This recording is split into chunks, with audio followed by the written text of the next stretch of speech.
Marianne's preserver, as Margaret, with more elegance than precision, styled Willoughby, called at the cottage early the next morning to make his personal inquiries.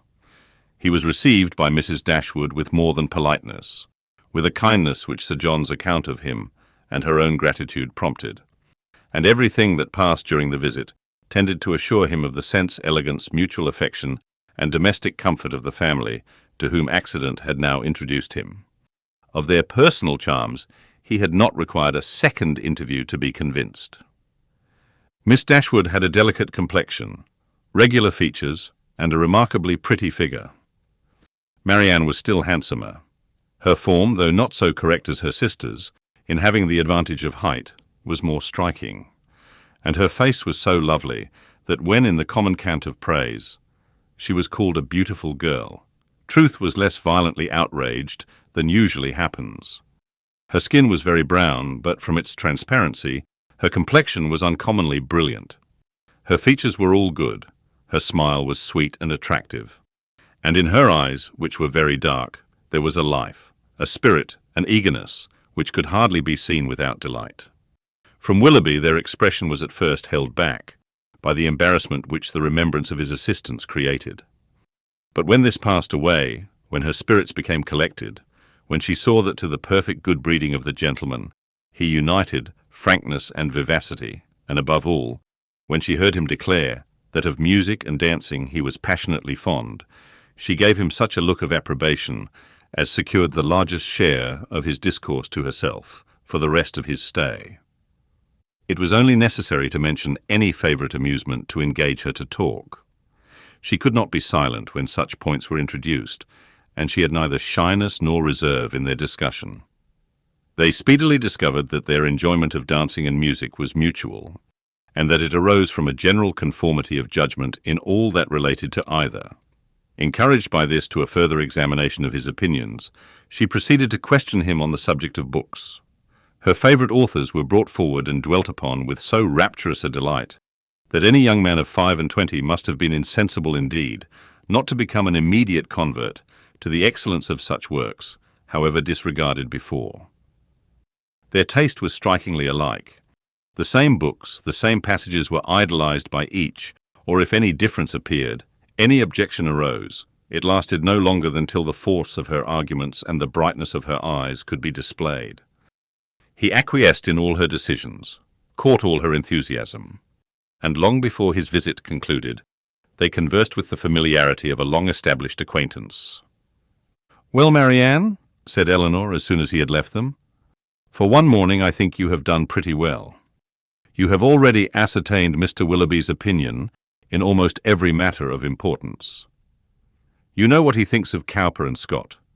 You are certain of his estimating their beauties as he ought, and you have received every assurance of his admiring Pope no more than is proper.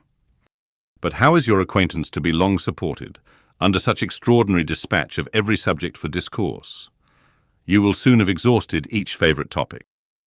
Another meeting will suffice to explain his sentiments on picturesque beauty, and second marriages, and then you can have nothing farther to ask." "Elinor," cried Marianne, "is this fair? Is this just? Are my ideas so scanty? But I see what you mean. I have been too much at my ease, too happy, too frank. I have erred against every commonplace notion of decorum. I have been open and sincere where I ought to have been reserved, spiritless, dull, and deceitful.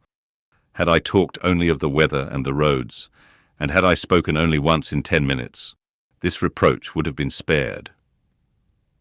"My love," said her mother, "you must not be offended with Elinor. She was only in jest. I should scold her myself, if she were capable of wishing to check the delight of your conversation with our new friend." Marianne was softened in a moment. Willoughby, on his side, gave every proof of his pleasure in their acquaintance, which an evident wish of improving it could offer. He came to them every day. To inquire after Marianne was at first his excuse, but the encouragement of his reception, to which every day gave greater kindness, made such an excuse unnecessary before it had ceased to be possible by Marianne's perfect recovery. She was confined for some days to the house, but never had any confinement been less irksome. Willoughby was a young man of good abilities, quick imagination, lively spirits, and open, affectionate manners. He was exactly formed to engage Marianne's heart, for with all this, he joined not only a captivating person, but a natural ardour of mind, which was now roused and increased by the example of her own, and which recommended him to her affection beyond everything else. His society became gradually her most exquisite enjoyment. They read, they talked, they sang together. His musical talents were considerable, and he read with all the sensibility and spirit which Edward had unfortunately wanted. In Mrs. Dashwood's estimation, he was as faultless as in Marianne's, and Elinor saw nothing to censure in him but a propensity, in which he strongly resembled and peculiarly delighted her sister, of saying too much what he thought on every occasion, without attention to persons or circumstances. In hastily forming and giving his opinion of other people, in sacrificing general politeness to the enjoyment of undivided attention where his heart was engaged, and in slighting too easily the forms of worldly propriety, he displayed a want of caution, which Elinor could not approve, in spite of all that he and Marianne could say in its support.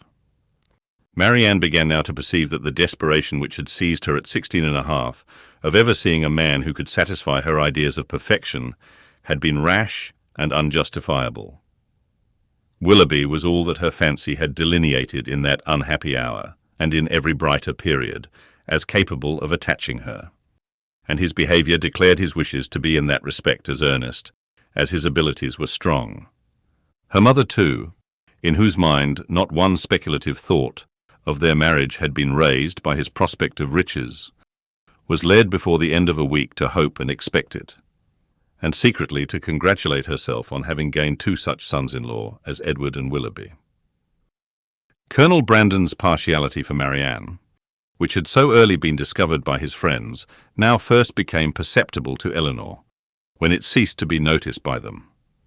Their attention and wit were drawn off to his more fortunate rival, and the raillery which the other had incurred before any partiality arose was removed when his feelings began really to call for the ridicule so justly annexed to sensibility. Elinor was obliged, though unwillingly, to believe that the sentiments which Mrs. Jennings had assigned him for her own satisfaction were now actually excited by her sister, and that, however, a general resemblance of disposition between the parties might forward the affection of Mr. Willoughby, an equally striking opposition of character was no hindrance to the regard of Colonel Brandon. She saw it with concern, for what could a silent man of 35 hope when opposed to a very lively one of 25? And as she could not even wish him successful, she heartily wished him indifferent. She liked him. In spite of his gravity and reserve, she beheld in him an object of interest. His manners, though serious, were mild, and his reserve appeared rather the result of some oppression of spirits than of any natural gloominess of temper.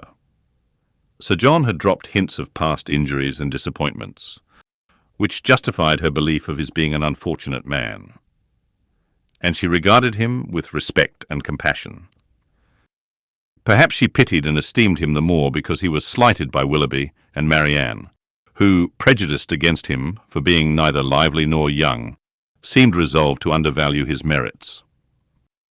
"Brandon is just the kind of man," said Willoughby one day when they were talking of him together, "whom everybody speaks well of, and nobody cares about, whom all are delighted to see, and nobody remembers to talk to." "That is exactly what I think of him," cried Marianne. "Do not boast of it, however," said Elinor, "for it is injustice in both of you. He is highly esteemed by all the family at the park, and I never see him myself without taking pains to converse with him." "That he is patronized by you," replied Willoughby, "is certainly in his favour. But as for the esteem of the others, it is a reproach in itself.